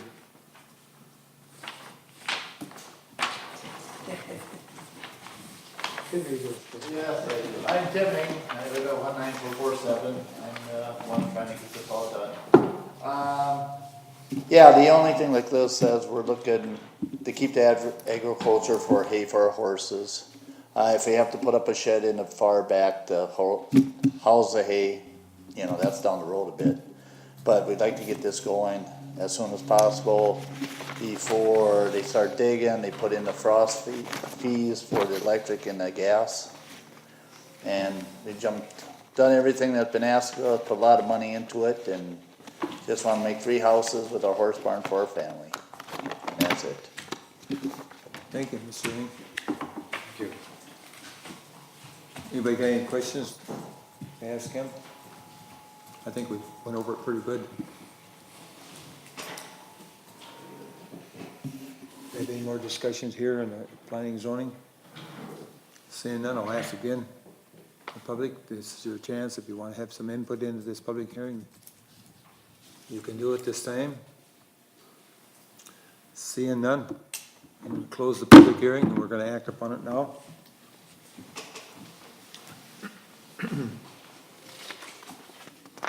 Somebody like to make a motion on this?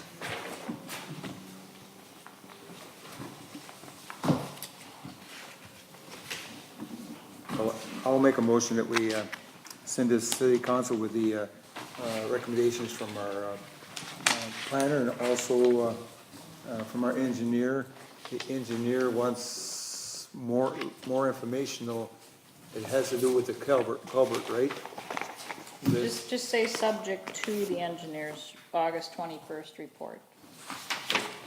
His engineer has to get that report to us. Yeah, they have a couple minor changes. Okay. Yeah. And okay, include that in there, so when it goes to council, they'll know it's coming to them. It's in here, yep. Okay. Anybody second this motion? I'll second the motion. Commissioner Jorgensen seconded. Any further discussion? Mr. Chair? Yes. I guess I wanted some clarification, on, is there any amount of limit we would wanna put on what he can put on Outlet C as far as future barns that they meet? You know, setbacks as required for any of the future alignment? I guess so he's not putting it's a large enough piece that I guess it's unlimited on what he can put on there for buildings, as far as agricultural buildings. But it is intended for future residential development. Mr. Chair, Yes. just to clarify, I think though, as we've done with others, over on 207th there, that if there were structures there when you go to develop that, they come down. If they don't fit the setbacks when you plat out that parcel, those buildings come down, so. Okay. I mean, that's the requirement, right? Right, if you have a 5-acre lot and you know, if it's 3,200 or less square feet, it can stay. If it doesn't fit, right, if it doesn't meet ordinance requirements, then it has to be removed. I think we're protected in there. Intention is not to build, but if they do, the buildings have to comply with ordinance or be removed. Sure. So in other words, you have to be very careful where you put that building up. If he's gonna develop, he doesn't care. And if it's too big for the blue lots as a development there, it's another thing. big enough barn already. Okay. Okay. Any further discussion on that? Seeing none, I'll call for a vote. All in favor, say aye. Aye. Opposed? Motion carried.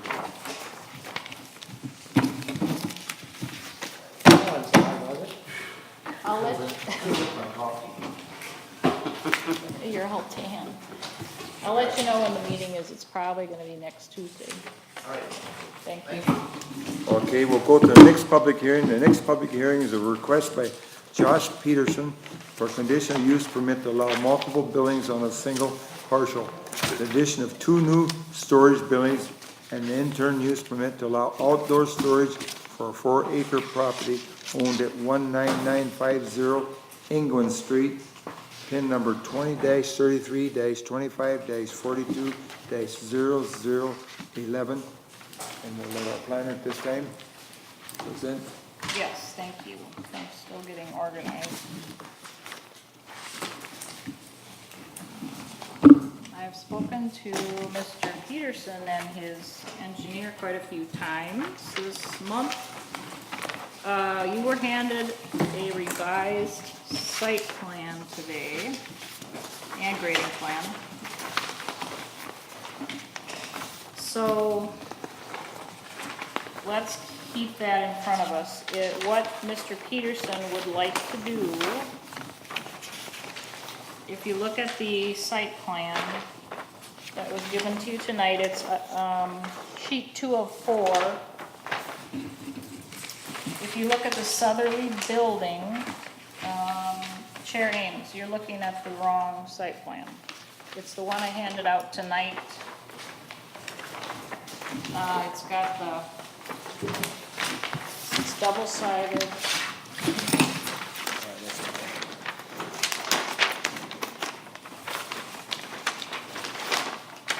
So if you look at the southerly building, he increased the width of that building and the overall size so that he could add storage units on the side which faces Iguana Street. So the space between the building to the west was reduced to 20.8, which 20 feet is the minimum for fire access. And there's some asphalt then proposed on the east side with a fence that encloses it. And so the gate to the whole storage area was moved closer to Iguana. And the landscaping and the sign accordingly was moved out toward the street. So the parking areas are allowed within 10 feet of the property line, which he does comply with. And fencing, may be an issue here, we need to talk about that, because we do have well, that's for storage yards, I'm sorry. So if he doesn't have outdoor storage in the front, we should be okay with the fence in the front there. His, well, I'll finish with this first. So this actual realignment then would have access on both sides of the building. On the flip side of that, which is the grading plan, he's added the outdoor storage areas as the dotted lines. One is sort of in the middle, and one is on the far eastern side, you'll see. So it says outdoor storage area for a maximum of 5 vehicles within the outlined areas. So here we are specifying a number, he has agreed to that, and it may be, you know, a big RV, it may be just a vehicle, so whatever fits in those areas, and so he doesn't block those driveways and circulation. Mr. Chair, Okay. can I ask a question? Yes? So Liz, are you talking about something other than on the western, whatever corner that is? You talking, there's additional outdoor storage? There's no outdoor storage where the change in the building's happening. It's just that back corner between the, It's only the dotted lines, yeah, on the grading plan. it's the same as on the original plan back in this corner. No, well, there's that area plus, do you see this, like the central? You're saying both of these now? Yep. Yeah, that's, so, but it's still limited to 5 vehicles. He just wanted to be able to accommodate an RV if he had that request. But he wouldn't be able to have all RVs, most likely, given the limited space he's got. So, that is the outdoor storage limit he's requesting. Everything else is stored in the buildings, that are on site. So the change in the front closest to Guana is only asphalt for the access to those doors which face Iguana.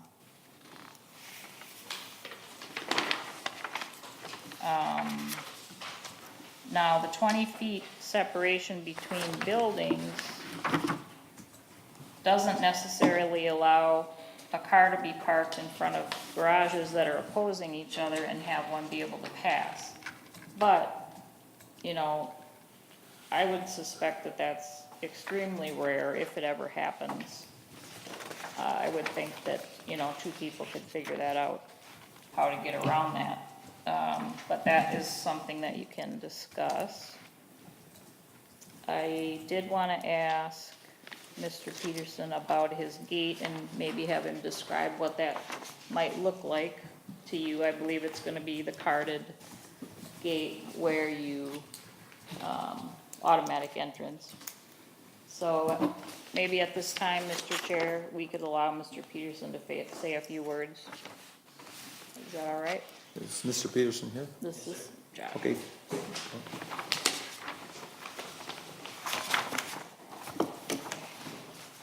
Hello, my name is Josh Peterson.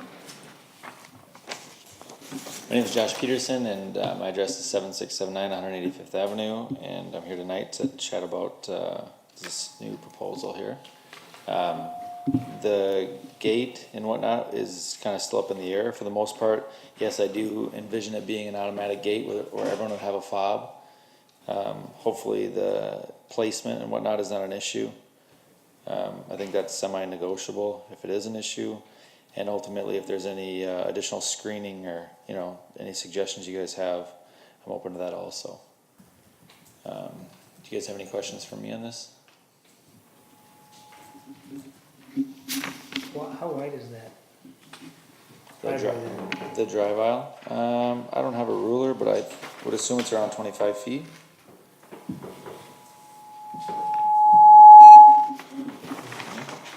It's listed as 25 feet on the site plan, on the other side, I think. Oh, is it? Dimension.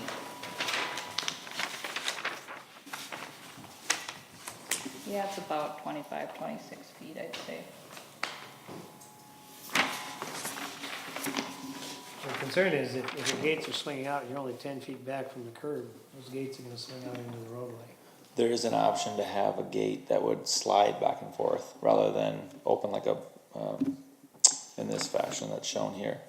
And that was my original intention, but it could also open in to the property also. It'd be difficult on the south side there if you got parking there. Yeah, so, I mean, maybe it could be a sliding gate, and again, I'm open to it. I'm not married to this idea, but, the gate could slide to the north. And then it wouldn't interfere with any, you know, ingressing or egressing, traffic.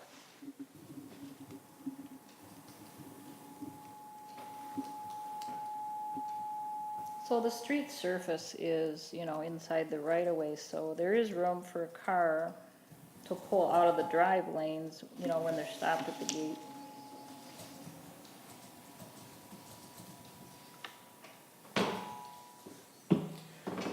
Yeah, but not a car and a trailer, not an RV. True. I mean, there is a possibility that I could just move the gate inward to be in line with both buildings, and ultimately the gate would slide to the north, and that would give an extra approximate 25 feet. Again, those units on the outside here, or that are facing Iguana, wouldn't have any security, you know, so you'd just have, and I really wouldn't be able to screen it with a fence per se, but that would be another way to look at it. How many doors would be facing Iguana there? 8. 8, okay.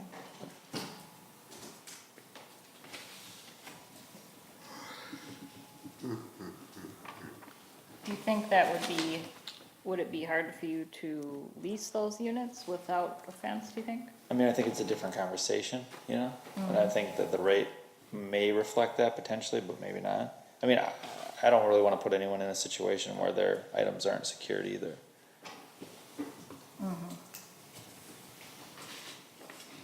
But yeah, it could be appealing to someone too if it were a lesser rate. Sure.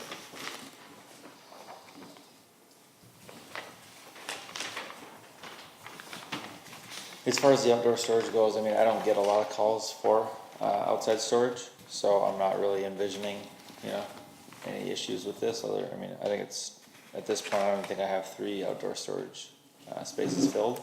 In the wintertime, I really wouldn't use them either, for the most part, because it may create an issue with plowing to some extent, but I do like to accommodate the customers that do call that have those needs, so.